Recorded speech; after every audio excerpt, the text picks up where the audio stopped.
सभी दोस्तों नमस्कार, कैसे हो आप। चाणक्य नीति यूट्यूब चैनल पर आप सभी का स्वागत है। आइए दोस्तों, हम next Haryana previous year question paper करते हैं। तो ये आज का हमारा 13वां क्वेश्चन पेपर है। तो हमने ऑलरेडी 12 क्वेश्चन पेपर कंप्लीट किए हैं। तो जिन्होंने अभी तक नहीं देखे तो सीक्वेंस में आप अच्छी तरीके से प्रैक्टिस कर लीजिए। आपका यहाँ से अच्छा बेस बन जाएगा, आपको पता लग जाएगा किस टाइप के नेक्स्ट एग्जाम में क्वेश्चन पूछे जाएंगे। तो आज की वीडियो फिर बिना देरी किए शुरू करते हैं। तो आज का पहला क्वेश्चन है, मलेरिया रोग किस मच्छर के काटने से होता है। वैसे सिंपल प्रश्न पूछा है, मलेरिया परजीवी मध्यवर्ती परपोषी है। बात एक ही है, मलेरिया रोग किस मच्छर के काटने से होता है, तो मादा एनोफ्लिज मच्छर के काटने से होता है। तो मादा एनोफ्लिज मच्छर जब काटता है तो कौन सा जीवाणु छोड़ता है, प्लाज्मोडियम जीवाणु। नोट करें, मोस्ट इंपॉर्टेंट है, कौन सा जीवाणु छोड़ता है, प्लाज्मोडियम जीवाणु छोड़ता है जब मादा एनोफ्लिज मच्छर काटता है। ठीक है, तो यहाँ से मैं आपसे एक क्वेश्चन पूछता हूँ, डेंगू किस मच्छर के काटने से होता है। तो डेंगू किस मच्छर के काटने से होता है, नीचे कमेंट बॉक्स में बताइए। साथ साथ में एक दो क्वेश्चन आपसे पूछ लेता हूं ताकि आपकी यहाँ से तैयारी बेहतरीन हो जाए। तो नेक्स्ट क्वेश्चन है, निम्न में से सभी ल्यूकोसाइट के प्रकार हैं सिवाय छोड़कर। तो इसमें पूछा ल्यूकोसाइट के प्रकार हैं किसको छोड़कर, एरिथ्रोसाइट को छोड़कर सभी ल्यूकोसाइट के प्रकार बताए गए हैं। तो भारत के राष्ट्रीय पक्षी का वैज्ञानिक नाम, बिना ऑप्शन भी आप इसका जवाब बता सकते थे, आपको कोई दिक्कत नहीं थी।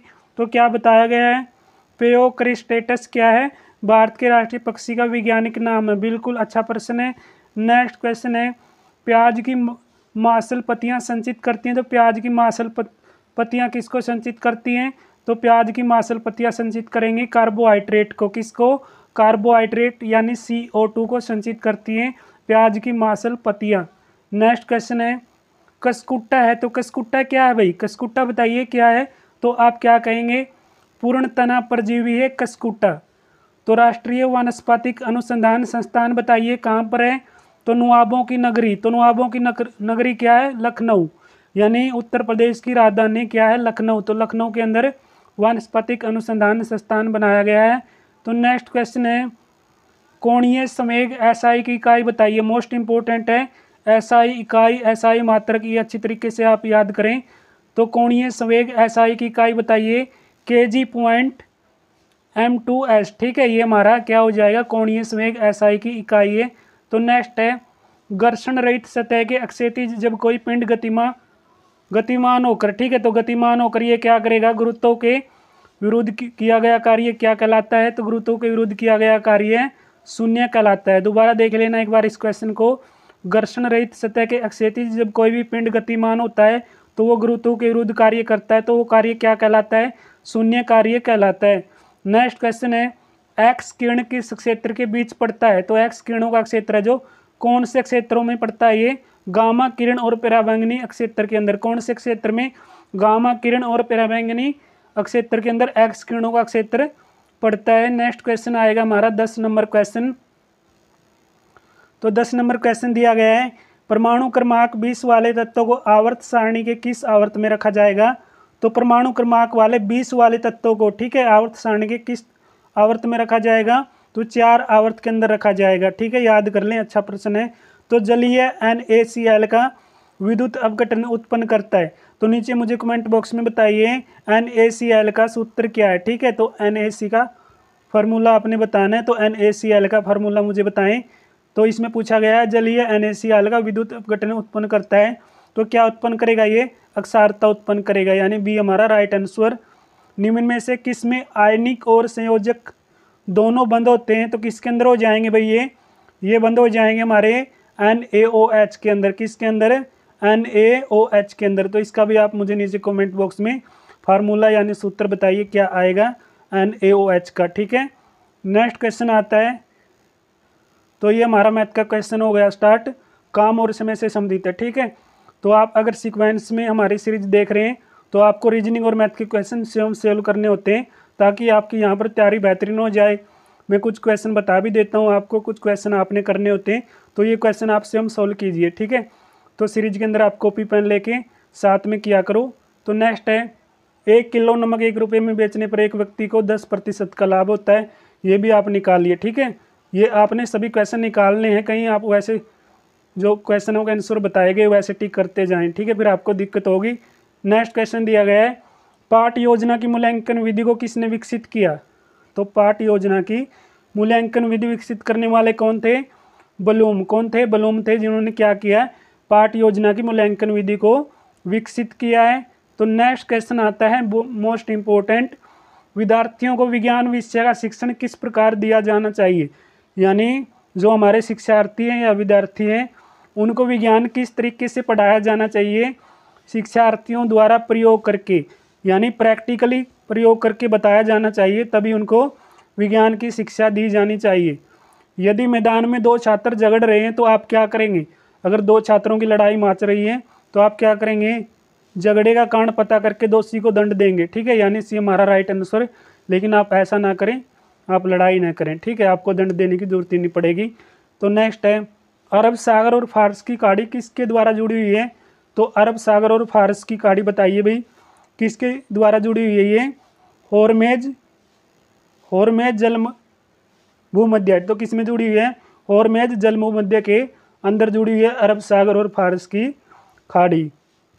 नेक्स्ट दिया गया इसमें, किस देश के पूर्व राष्ट्रपति के नाम पर रमन मैग्सेसे अवार्ड दिया जाता है? तो किसके नाम पर रमन मैग्सेसे अवार्ड जारी किया जाता है? तो ये कौन से देश के राष्ट्रपति के नाम पर दिया जाता है? फिलीपींस देश के राष्ट्रपति के नाम पर यह पुरस्कार दिया जाता है, रमन मैग्सेसे अवार्ड, ठीक है। तो रमन मैग्सेसे अवार्ड कौन से देश के राष्ट्रपति के नाम पर है? फिलीपींस देश के राष्ट्रपति के नाम पर। नेक्स्ट है, राज्य विधानसभा को उसके कार्यकाल समापन से पूर्व किसके द्वारा भंग किया जा सकता है? तो कौन राज्य विधानसभा को उसके कार्यकाल से पहले भंग कर सकता है? तो राज्यपाल ही भंग कर सकता है, गवर्नर को अधिकार होता है विधानसभा भंग करने का, ठीक है। नेक्स्ट क्वेश्चन है, लाख बख्श की उपाधि बताइए भाई किसको दी गई है? तो लाख बख्श की उपाधि बताएंगे आप, तो आप क्या जवाब देंगे? कुतुबुद्दीन ऐबक को लाख बख्श कहा जाता है। तो दासों का दास किसको कहते हैं? गुलामों का गुलाम और गुम्बदों का पिता इल्तुतमिश, दासों का दास ये बोला जाएगा इल्तुतमिश को। और जो पूछा गया है लाख बख्श कुतुबुद्दीन ऐबक। तो रजिया सुल्तान और जो ये बलबन है इसके बारे में आप बता दीजिए। बलबन ने लो रक्त की नीति अपनाई थी। रजिया सुल्तान किसकी पुत्री है? इल्तुतमिश की पुत्री है। और कुछ मोस्ट इंपॉर्टेंट पॉइंट है वो मुझे नीचे बताइए रजिया और बलबन के बारे में। नेक्स्ट है, संयुक्त राष्ट्र सुरक्षा परिषद 5 स्थायी सदस्य कौन से हैं? तो संयुक्त राष्ट्र संघ यानी यूएनओ के, तो यूएनओ के 5 स्थायी सदस्य पूछे इसने, कौन कौन से होंगे भाई संयुक्त राष्ट्र सुरक्षा परिषद के 5 स्थायी सदस्य? तो आप क्या जवाब देंगे? चीन, फ्रांस, रूस, यूएसए, यूके, ठीक है, ये 5 स्थायी सदस्य हैं संयुक्त राष्ट्र सुरक्षा परिषद के, ठीक है। तो दिसंबर 2015 में न्यायमूर्ति तीरथ सिंह ठाकुर की नियुक्ति भारत के कौन से न्यायाधीश के रूप में हुई है? तो कौन से न्यायाधीश के रूप में 2015 में ये मुख्य न्यायाधीश बना था? तो आप बताएंगे 43वें न्यायाधीश के रूप में, मुख्य न्यायाधीश के रूप में 43वां बना था ये। तो आप वर्तमान में कौन सा मुख्य न्यायाधीश है सुप्रीम कोर्ट का और कौन से नंबर का है, नीचे मुझे कमेंट बॉक्स में बताइए। तो सरकार की किस सूची में पुस्तकालय शामिल है? तो पुस्तकालय कौन सी सूची में भाई? राज्य सूची में, केंद्र सूची में, समवर्ती सूची में, या इनमें से कोई नहीं? तो सही जवाब क्या आएगा? समवर्ती सूची के अंदर पुस्तकालय शामिल है। नेक्स्ट क्वेश्चन आता है हमारा, तो ये बिल्कुल सिंपल प्रश्न होते हैं, ये रीजनिंग के क्वेश्चन आप निकाल के देखिए, ठीक है। जैसे कि मोबिलिटी को 4, 6, 2, 9, 3, 9, 2, 7 के रूप में लिखा जाता है, तो एग्जामिनेशन को किस कोडित में लिखा जाएगा? तो किसके अंदर लिखा जाएगा ये आपने बताना है। बिल्कुल सिंपल है भाई, ठीक है ना, कोई तकलीफ नहीं होगी, आप इसको अच्छी तरीके से कर पाएंगे। तो निम्न श्रृंखला में कितने ऐसे 7 हैं जिनके तुरंत पहले 1 है और तुरंत पश्चात 3 नहीं है? तो ये तो आप ट्राई करके देख लें, ठीक है, हर सेट में ये क्वेश्चन आता है ऐसा। तो 7 से पहले क्या है जिसके तुरंत पहले 1 है? क्या है? 7 से पहले 1 है लेकिन क्या नहीं है? तुरंत पश्चात 3 नहीं होना चाहिए। क्या नहीं होना चाहिए? 3 नहीं होना चाहिए। तो ट्राई करके आप देखना कितने 7 है ये ऐसे। तो 7 से पहले 1 है लेकिन 3 नहीं होना चाहिए, तो यहाँ पर क्या है? 3 दिया गया है, तो ये हमारा नहीं हो सकता। तो 7 से पहले क्या है? 1 है लेकिन यहाँ पर 6 है, तो ये 1 हो गया क्योंकि इसके पश्चात क्या है? 3 नहीं है। तो 7 से पहले क्या हमारा? 3 है, ठीक है, उसके पश्चात 1 है, तो ये भी नहीं है। तो और क्या बताया गया है? 7 से पहले 1 है, तो यहाँ पर 5 दिया गया, ये हमारा हो जाएगा क्योंकि 7 के बाद 3 नहीं है, इसमें 5 है। तो इसमें क्या पूछा था? 3 नहीं होना चाहिए। तो 7 से पहले 1 है, तो यहाँ पर क्या हो जाएगा हमारा?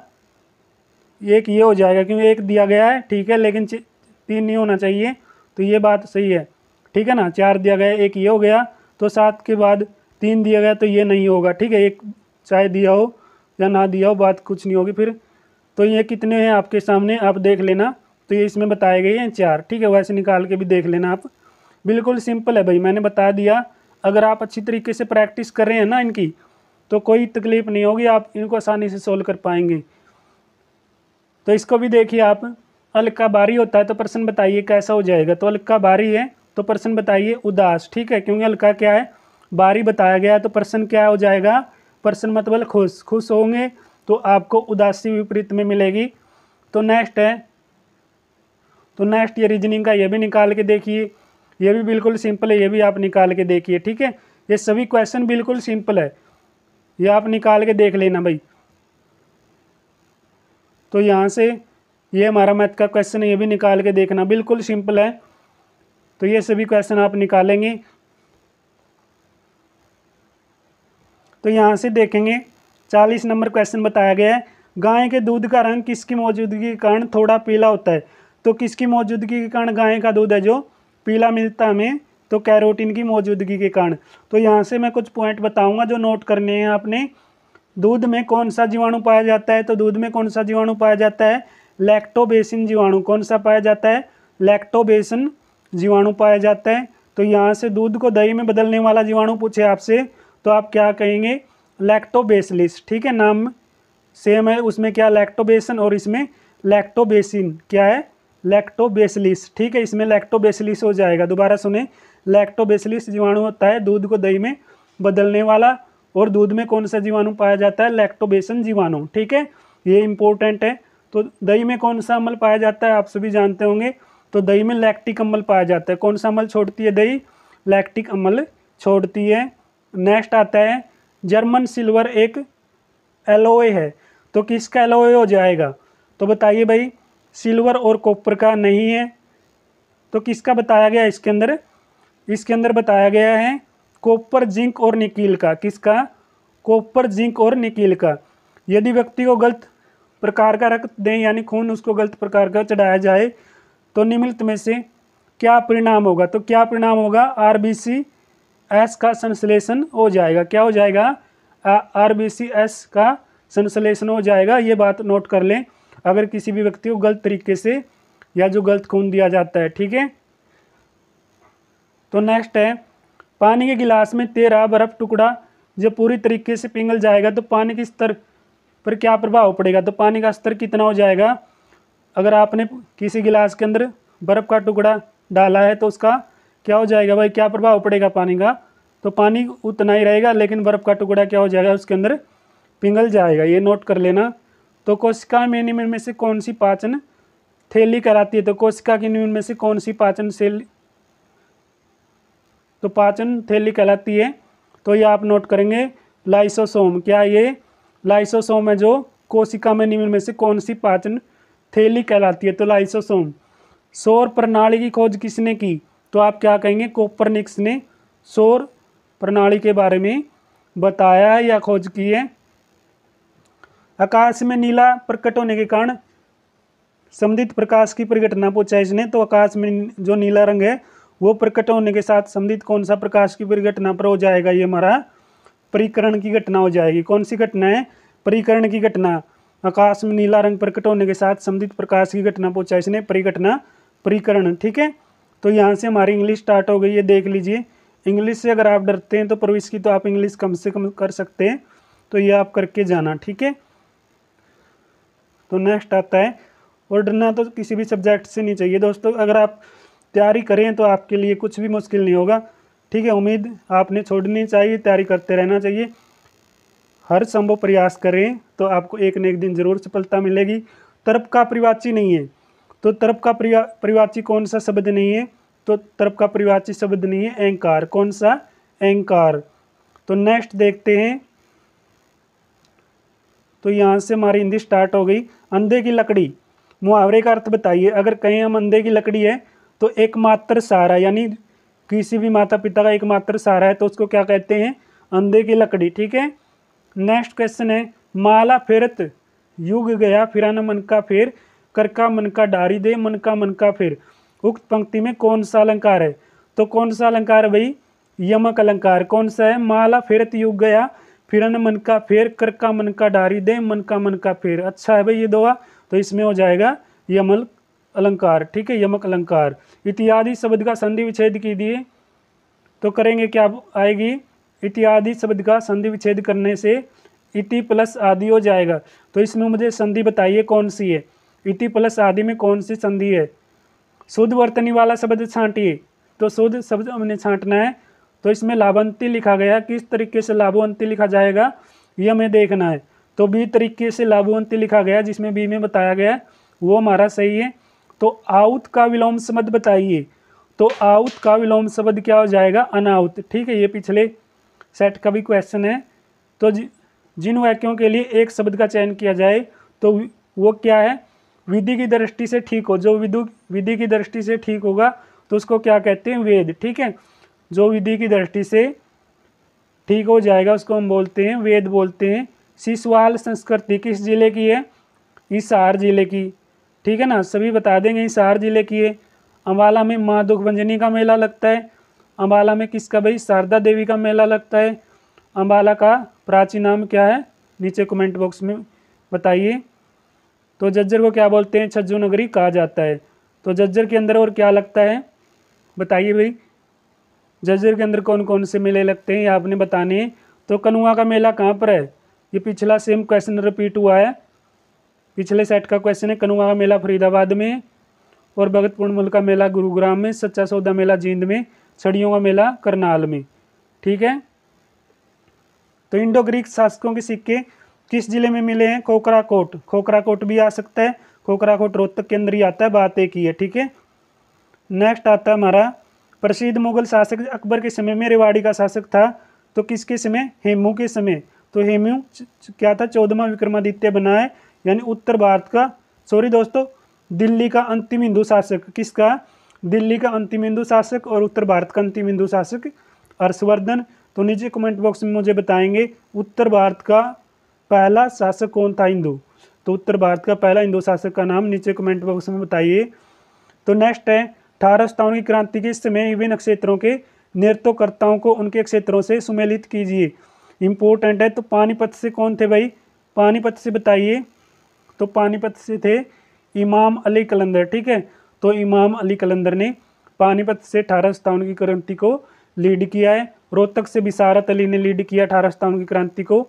हिसार से मोहम्मद आजिम। ठीक है, रेवाड़ी से राव तुलाराम। नेक्स्ट आता हमारा हरियाणा की प्रसिद्ध खिलाड़ी गीता ज्योतिषी का संबंध पूछा इसने।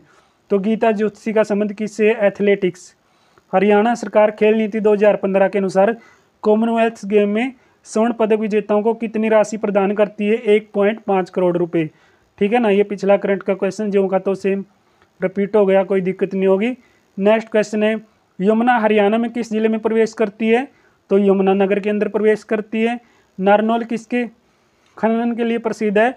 तो नारनौल किसके लिए जाना जाता है? लोहा एसिड के लिए जाना जाता है नारनौल। नेक्स्ट हमारा ये भी सही सुमेलित करना में बिंडावास कहाँ पर है? तो बिंडावास हमारा झज्जर में होगा। कहाँ पर होगा ये? झज्जर के अंदर। छिलसिला कहाँ पर है? ये हरियाणा का सबसे छोटा वन्यजीव अभयारण्य, इसका 29 किलोमीटर क्षेत्रफल है। कितना है? 29 किलोमीटर में फैला हुआ है। वीर शिकारगढ़ कहाँ पर है? ये हमारा पंचकुला के अंदर है। तो नार हमारा रेवाड़ी में हो जाएगा। ठीक है, ये आप नोट कर लें, इंपॉर्टेंट है वन्यजीव अभयारण्य। तो नेक्स्ट हमारा करंट का क्वेश्चन है हरियाणा में कुल वन क्षेत्र उसके भौगोलिक क्षेत्र का कितना प्रतिशत है? तो कितना है भाई? तो कितना बताया गया है? 3.59। कितना है? 3.59 है। निम्नलिखित मुख्यमंत्रियों को क्रमानुसार व्यवस्थित करेंगे हम, तो हम क्रमानुसार लिखेंगे सभी मुख्यमंत्रियों को। तो सबसे पहला क्रम किसका है बताइए? तो बताइए भाई, सबसे पहला क्रम किसका है? श्री भगवत दयाल शर्मा आते हैं, उसके बाद कौन आते हैं? श्री राव वीरेंद्र सिंह, उसके बाद बंसीलाल, फिर आते हैं हमारे श्री मनोहर लाल खट्टर जी। तो इसमें आप देख लेना। ठीक है, बिल्कुल अच्छा प्रश्न है ये। नीचे दिए गए कोड का उपयोग कर सही उत्तर का चयन करेंगे। तो इसमें आपने सही उत्तर देख लिया होगा। तो सबसे पहले था 4। ठीक है, तो 4 1 3 2, तो इसमें बताया गया 4 1 3 2। ठीक है, किस में बताया गया है? 1 में बताया गया है। तो निम्नलिखित में से कौन सा चुनाव क्षेत्र सिरसा जिले से संबंधित है? तो किससे हो जाएगा भाई? तो कलावली भी कहाँ पर है? सिरसा में है। डबुवाली भी कहाँ पर है? सिरसा में है। तो रानिया भी सिरसा में है। हरियाणा में पिछले विधानसभा 2014 के जब चुनाव हुए तो कौन सी विधानसभा थी? कौन सी थी? 13वीं विधानसभा। तो 2019 के चुनाव में कौन सी थी? 14वीं। और आने वाले चुनाव में 24 में कौन सी विधानसभा हो जाएगी?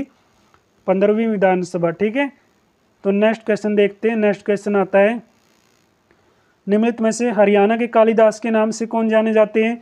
तो कालिदास हरियाणा का किसको कहा जाता है? दीपचंद मेमन को कालिदास कहा जाता है। तो मोहिंदर प्रताप चंद एक प्रसिद्ध कवि है, उनकी काव्य भाषा कौन सी है? तो उनकी काव्य भाषा आप नीचे मुझे कमेंट बॉक्स में बताइए कौन सी है। ठीक है, तो आज के सेट में हमने 80 मोस्ट इंपॉर्टेंट प्रीवियस ईयर के क्वेश्चन किए जो आपके लिए काफ़ी यूजफुल है। अगर आपको वीडियो में कुछ भी कमी दिखे तो मुझे नीचे कमेंट बॉक्स में आप ज़रूर बताइए, ताकि आपके साथ नेक्स्ट वीडियो में बेहतरीन कंटेंट शेयर कर सकें। तो मिलते हैं नेक्स्ट वीडियो में, तब तक जय हिंद जय भारत।